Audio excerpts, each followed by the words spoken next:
నమస్కారం. Welcome to BRK women. నేను మీ స్వియావర్మ. ఈరోజు మనతో పాటు స్టూడియోలో ఉన్నారు ఆధ్యాత్మికవేత్త, motivational speaker, life coach Adilakshmi గారు. నమస్కారం అమ్మా. నమస్తే అండి.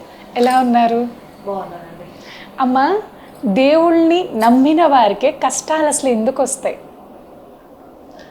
దేవుళ్ళు నమ్మిన వాళ్ళకే కష్టాలు ఎందుకు వస్తాయంటే, ఫస్ట్ మనం గుడికి వెళ్ళినప్పుడు చిత్తం శివుడి మీద, భక్తి చెప్పుల మీద అంటారు. అనే సామెత ఒకటి ఉంది. ఏంటంటే అంటే అర్థం ఏంటమ్మా?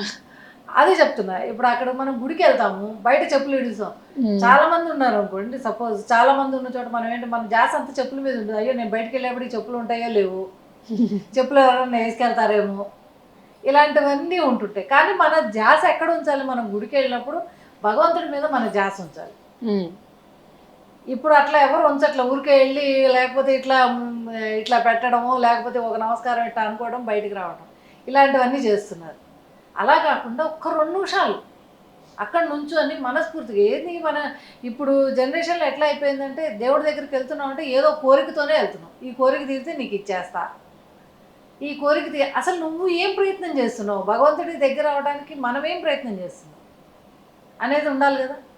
ఫస్ట్ మనం భగవంతుడికి దగ్గర అవ్వాలి. మీరు అన్నట్టు దేవుడు నమ్ముకున్న వాళ్ళకే కష్టాలు వస్తాయంటే, కష్టాలు అనేవి మన పూర్వజన్మ కర్మ ఫలితాలు ఇవన్నీ. కష్టం ఎవ్వరికీ ఏముండదు. దేవుడు ఏమంటాడు? అన్నీ ఇస్తాడు, అందరికీ అన్నీ ఇస్తాడు. కాకపోతే అది మనం రిసీవ్ చేసుకునే దాన్ని బట్టి ఉంటుంది. దేవుడు ఇప్పుడు అక్కడ కూర్చొని నేను కోరాను నాకు తీర్చేసే అనగానే దేవుడు వచ్చి ఎంబడే తీర్చేడు. అది ఏదో ఒక రూపంలో వచ్చి తీరుస్తాడు. ఆయన భగవంతుడు ఏదో ఒక రూపంలో వచ్చి తీరుస్తాడు.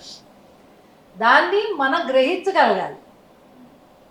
ఇప్పుడు నేను సపోజ్ ఎవరన్నా ఉన్నారు, నాకు పరీక్షల్లో పాస్ అయ్యి ఇన్ని మార్కులు వస్తే నేను నీకు కొబ్బరికాయ కొడతాను అంటాడు. అక్కడ ఏంటి, ఏం కోరుకుంటున్నాడు?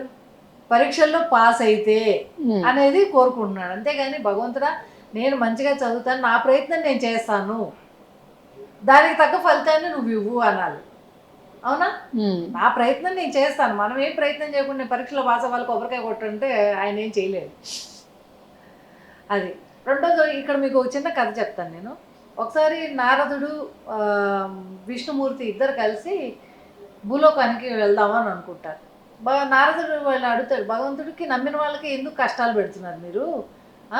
మిగతా వాళ్ళకి ఎందుకు, వాళ్ళకి అట్లా డబ్బులు కానీ ఏముంటాయి, వాళ్ళకి కష్టాలు ఏముండవు అని అంటారు. అనగానే నారదుడును విష్ణుమూర్తి ఇద్దరు కలిసి, విష్ణుమూర్తి అంటాడు మన ఇద్దరం భూలోకానికి వెళ్దాం. వెళ్తూ ఉంటారు, భూలోకానికి వస్తారు. వీళ్ళకి ఆకలి వేస్తుంది. ఆకలి వేయగానే ఒక సేట్ దగ్గరకు వచ్చి మాకు ఆకలి వేస్తుంది, అన్నం పెట్టు అని అడుగుతారు. మీరు చూడటానికి ఎంత ఇదిగా ఉన్నారు, మీకు నేనెందుకు పెట్టాలి అన్నం అని అంటారనమాట. అనగానే సరే వీళ్ళిద్దరు వెళ్తూ ఉంటే నారదుడు అంటాడు, విష్ణుమూర్తే కదా, విష్ణుమూర్తి మీరు ఆయన చెప్పించండి, మనకు అన్నం పెట్టలేదు, ఆయన చెప్పించండి అంటారు. అప్పుడు విష్ణుమూర్తి ఏం చేస్తారు, ధనధాన్యాలతో అష్టైశ్వర్యాలతో తొలుతూగానే ఆశీర్వదిస్తాడు. అదేంటి ఆయన అట్లా ఆశీర్వదించారు అని అడుగుతారు. అడగంగానే తర్వాత ఇంకో చోటుకి వెళ్తారు. ఒక ముసలామె ఉంటుంది, పేద ఆవిడ ముసలావిడ ఉంటుంది.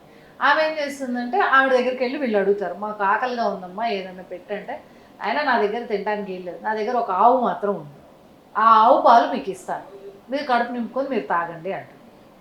అట్లాగే ఆవిడ ఆవు పాలు ఇచ్చేసి కడుపు వాళ్ళు నింపుకుంటారు. అప్పుడు నారదుడు అంటారు, ఈమె మనకు అన్నం పెట్టింది కదా, ఈమెను ఆశీర్వదించండి అంటారు. ఆశీర్వదించండి అనగానే ఆయన ఏమంటాడు, ఈమె తొందరలో నీ ఆవు చనిపోగాక అంటారు. ఆవు చనిపోవాలని అంటారు. అనగానే అదేంటి స్వామి ఇట్లా ఆశీర్వదించారు, ఆయనకేమో ఆయనకేమో అట్లా ఇచ్చారు, ఈవిడికేమో ఇట్లా ఇచ్చారు అని అంటారు. అనగానే ఈవిడేం చేస్తుంది అంటే, అప్పుడు విష్ణుమూర్తి చెప్తాడు, నీకు ఒకటి చెప్తాను విను. ఇప్పుడు ఈవిడ ఆవు గురించే తాపత్రయపడుతుంది. సో అందుకోసం ఈమె చనిపోతే ఆమె ఏమైపోతుందో అన్న తాపత్రయం ఈమెకుంది. ఆ సేటుకి ఏముంది, ఎంతసేపటికి డబ్బు డబ్బు డబ్బు డబ్బు. ఇప్పుడు ఆమె అంటే ఏంటి, విష్ణుమూర్తే కదా, ఆమె చనిపోతే నా ఆమె ఏమవుతుందని భగవంతుడికి దగ్గర ఆమె అవుతుంది. ఈయనేమో డబ్బులతో వాటితో దిగుతూ భగవంతుడికి దూరం అవుతున్నాడు. అది తెలియట్లే ఈయనకు ఐశ్వర్యాలు అన్నీ కనబడుతున్నాయి కానీ భగవంతుడికి దూరం అవుతున్నాడు. చనిపోయిన తర్వాత ఎక్కడికి వెళ్తాడు? ఇట్లాంటి ఆశలు దురాశలు అన్నీ ఉంటే నరకానికే వెళ్తారు. ఆమె ఏమవుతుంది? విష్ణుమూర్తి దగ్గర దేవుడి సాన్నిధ్యానికి వెళ్తున్నారు. అందుకని ఆవిడ ఆ రకంగా ఉంది. అందుకే చనిపోయిన ఇప్పుడు మనం అన్నట్టు దేవుడికి కష్టాలు, నమ్మిన వాళ్ళకి కష్టాలు. ఎందుకంటే ఆమె పేదతనంతో ఉంది కానీ తర్వాత వాళ్ళ సుఖాన్ని అనుభవిస్తారు. అది తెలియట్లేదు. ఇప్పుడు మనమైనా కష్టం వచ్చినప్పుడు దేవుడిని తిట్టుకుంటాం. ఏమంటాం? ఎందుకు స్వామి నాకే అన్ని కష్టాలు ఇలా పెట్టావు, నన్నే ఇట్లా చేస్తున్నావు, అందరు బాగానే ఉన్నారు కదా అని. వాళ్ళకి కష్టం వచ్చిన రోజు మనకు తెలియదు కదా, మనకు కష్టం వచ్చిన రోజు మనకు తెలుస్తుంది. వాళ్ళకి ఏదో కష్టం వచ్చి ఉంటుంది కానీ అది మనకు కనబడలేదు. అర్థమైందా? ఇప్పుడు ఏంటంటే కష్టాలు అనేవి అందరికీ వస్తాయి కానీ వాటిని మన మనోధైర్యంతో లేకపోతే మన బుద్ధి బలంతో వాటిని ఎలా జయించాలి అని కోరుకోవాలి. కానీ భగవంతుడు నాకేం చేయలేదని, భగవంతుడు ఎవరికేం అందరికీ అన్నీ చేస్తాడు. ఆయన నిదానంగా నేను నమ్మిన సిద్ధాంతం అయితే మాత్రం భగవంతుడు అందరికీ అన్నీ ఇస్తాడు, ముందు వెనక అంతే. అది ఇక కష్టాలు అంటారా, మనం చేసుకునే భక్తి మీద ఆధారపడి. ఇప్పుడు నేను మీ కథ చెప్పినట్టు మనం చేసుకునే భక్తి మీద ఆధారపడి. మన పూజా మందిరంలో కూర్చొని ఎక్కడో ఎవరో ఏదో చేస్తున్నారు, ఎవరో ఏదో మాట్లాడుకుంటున్నారు, వాటి మీద జాస కాకుండా ఒక్క 10 నిమిషాలు నువ్వు భగవంతుడిని మనసారా కరెక్ట్గా మనసులో, భగవంతుడు నువ్వు నేనేం పని చేస్తున్నా, నేను తప్పు అయితే నన్ను క్షమించు, నేను కరెక్ట్ అయితే నాకు సహాయాన్ని, నాకు తోడుండు అని ఒక్క 10 నిమిషాలు మనం అనుకుంటున్నావా? అంత టైము ఎవరికి ఉండట్లేదు. భగవంతుడు గుడికి వెళ్ళామంటే అట్లా అట్లా దండం పెట్టడం వచ్చేయటం, బాగా స్వామి నేను పాస్ అయితే నీకు వచ్చేసి కొబ్బరికాయలు కొడతాను, ఇవే అనుకుంటున్నాం. అది కాదు కదా భక్తి అంటే. మీరు అన్న క్వశ్చన్కి కూడా ఆన్సర్ అదే. ఎన్ని కష్టాలు, నమ్మిన వాళ్ళకి ఎప్పుడు కష్టాలు ఉంటాయి కానీ తర్వాత భగవంతుడు సుఖాలను ఇస్తాడు. అంటే పూర్వజన్మ మీద ఆధారపడి ఉంటుందమ్మా కష్టం కూడా. కర్మలు కూడా ఆధారపడి ఉంటుంది కానీ ఇప్పుడు కర్మలు ఇప్పుడు ఇక్కడే అనుభవిస్తున్నాం. ఈ కాలాన్ని బట్టి మనం చేసుకున్న కర్మల్ని ఇక్కడే అనుభవిస్తున్నాం. ఎక్కడ దాకా వెళ్ళక్కర్లేదు.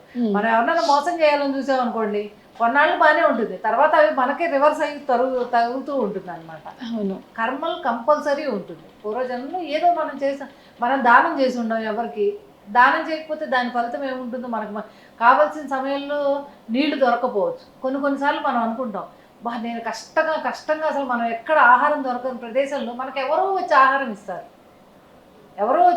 ఇస్తారు. అదేంటి? అది మీరు చేసుకున్న మంచితనమే కదా.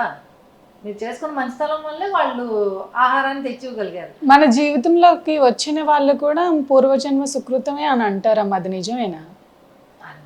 అన్నీ భగవంతుడు రాసి పెట్టుంటాడు ఎప్పుడు ఎవరికి ఏంటి అనేది. అందుకే అంటారు కదా వివాహాలు కూడా ఎప్పుడు ఎక్కడ వాళ్ళు ఎక్కడెక్కడో. అవును. సో అట్లా అని అవి పూర్వజన్మ ఫలితాలే. అంటే ఎవరి ఇది వాళ్ళకే ఉంటుంది. భార్యది భార్యకే, భర్తది భర్తకే ఉంటుంది. భగవంతుడు వాళ్ళిద్దరిని కలిపిన ఈ బంధాన్ని వీళ్ళు సవ్యంగా నిదానంగా చేర్చుకోవాలి. ఇప్పుడు నాకు కష్టం ఉంది, ఇంకొకళ్ళ భార్యాభర్తలు ఇద్దరు ఉంటారు.